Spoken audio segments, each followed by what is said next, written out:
Hey, Bobby Manning here, switching over to the host chair. Josue Pavon. Got a lot to say. What an epic night. Incredible night. Incredible afternoon. Started on the sidewalk. We had great conversations with fans. Hey, you guys cracked this up, man. Not only the guys that people who you saw on camera, but people who approached us after, man. This is, man.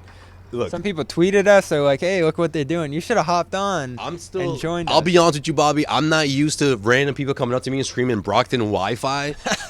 But today it was cool, man. It was really cool because it wasn't just like a couple people. It was a lot, and the people who we spoke to before, man, they got me really pumped up about this night, man. It was fun. Well, look for us more. I guess today is the last cold day, so we'll be out there more often. More afternoon games, playoff games coming up. Right. We'll be doing some stuff with the fans outside TD Garden, and this is a great day to do it. Kevin Garnett's retirement ceremony. Look behind us. They took it down. No more 5 up there. It just came down as they're we gonna party with that thing. I think they're gonna put champagne all over it. That's what I think is going on. Kevin Garnett was sticking around, taking photos with all the staff here.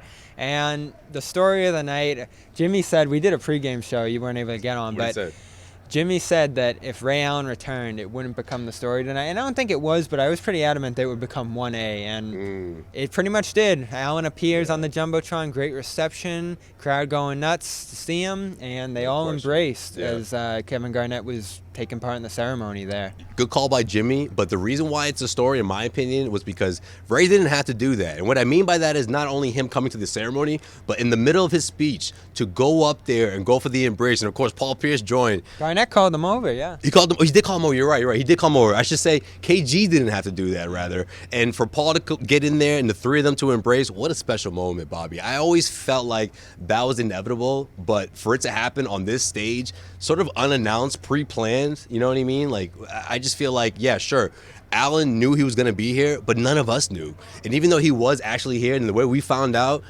even though that was great in itself, but for those guys to embrace each other the way they did, the entire TD Garden to give them a standing O, what a special moment. It was very loud in here tonight. When he came out during the game, a few minutes into the first quarter, everyone took attention, lots of videos, fun montages. Oh, man. Doc Rivers gave him a speech. Love it. A bunch of teammates were here in attendance, and the key, of course, as you said, Allen, that reuniting. It had to happen tonight. I think back to what Max wrote in his book, Cedric Maxwell, about his jersey retirement and how Larry Bird didn't show up to that, and just the impact and how that lingered. This is a decision you can't take back if you decide to snub Garnett here. And we learned during COVID, life's too short. Lost Kobe. These guys haven't seen each other much over all these years. There hasn't been many chances to celebrate. People have been in isolation.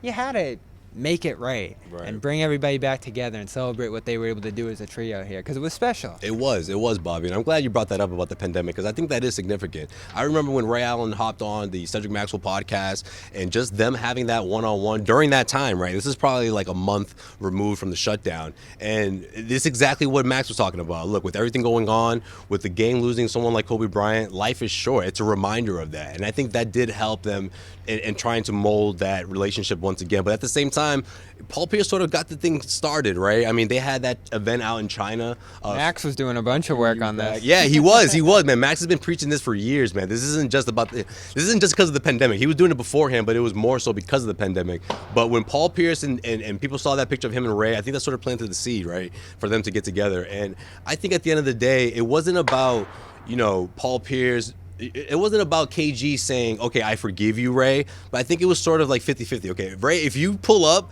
you already know I'm going to embrace you with open arms. But I think that Ray doing that meant a whole lot for KG and Pierce and all these guys. And I think KG, it was inevitable for him to say, come on, man, let's not only embrace each other, but let's do it in front of everyone. And this is something that everyone's been waiting to see ever since 2012, man. The last time we saw these three together like this. And, man, 10 years later, here we are. It's crazy. Well done. The group hug at midcourt. I'm sure KG appreciated his NFTs and Wick Tequila. That's right. Some wacky gifts out there. But overall, the ceremony was great.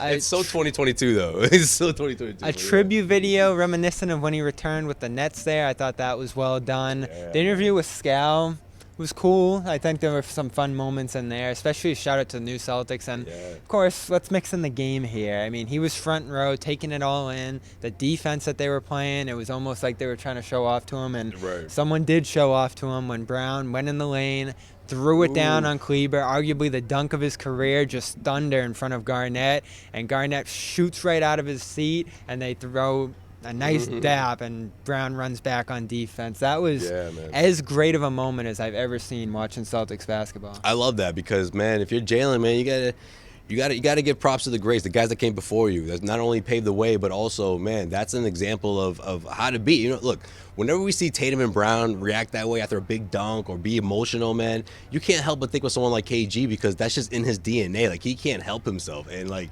to see Jalen do that, it's almost just like a salute to the great before him.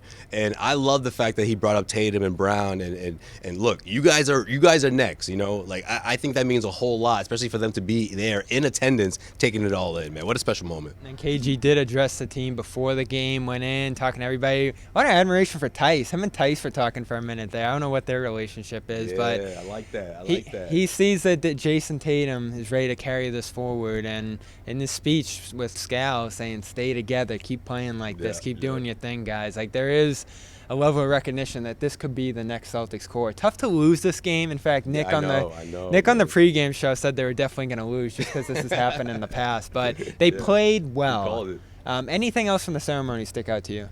Just the heart and soul of Kevin Garnett, man. I know it's so cliche, and I'm sure people are not tired of hearing it, but they're like, just nodding along. But man, like, he embodied that, and I think for the most part, what really stuck with me and still, throughout all these years, is a guy who can put so much passion, so much heart and soul into the game, and without any rewards, right?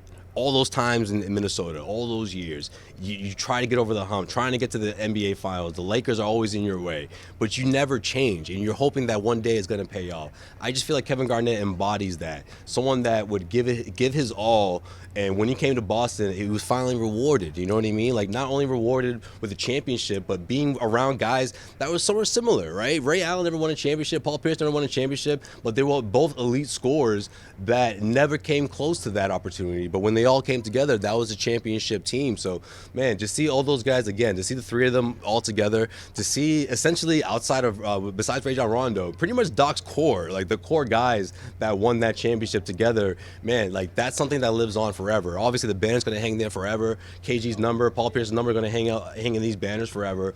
But how often are you going to see those guys all together? What a special reunion. What a special moment. And I'm not sure if we'll see another Kevin Garnett. I don't know. I've never seen someone even... That's what I wrote this morning. Even similar. I've yet to see someone even come close in terms of that intensity, that passion, that love. Look, I'm going to bring this up real quick because it just popped in my head right now. Like, a couple years before he came to Boston, there was an interview where he did, talking about his love of the game and trying to get a championship. And he got so emotional, Bobby, that he broke down and cried. He's just like, man. And then, after he composed himself, he was like, people don't understand, like, how, like, the other side of it, right? You see the flashiness, you see the screaming, you see the intensity, you see the success, you see the all-star teams, you see the stats, but it's like he wanted one thing, and that was to be a champion, and he got it here. So for that, obviously in this city, he's forever revered.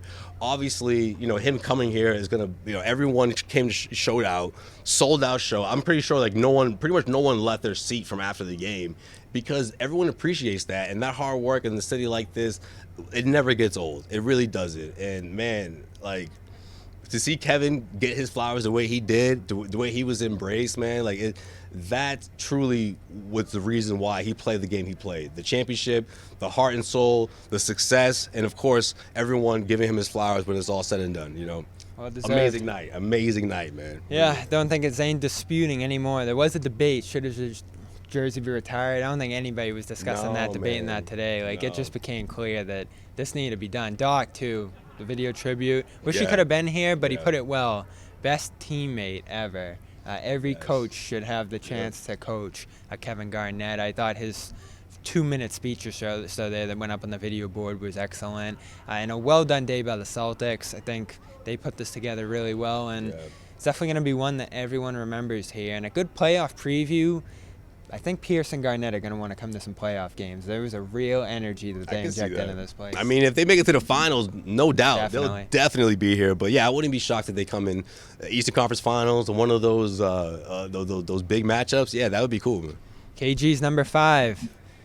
It will be hanging there eventually. After it went they're up, done partying with it. Yeah, they'll be back up there. came down, it'll go up again. Celtics. Guess that thing is on its way to Encore right now, Bob. He's on his way to Encore Casino. Celtics onto the West Coast. Warriors, Celtics Wednesday. A couple days off here. I'm sure practice before they head out there. So stay tuned to CLNS Media for all the coverage of the Celtics. And check out all the videos of the ceremony up there on Celtics All Access. I'm Manning and Josue Pavon from Boston. We will see you later in the week.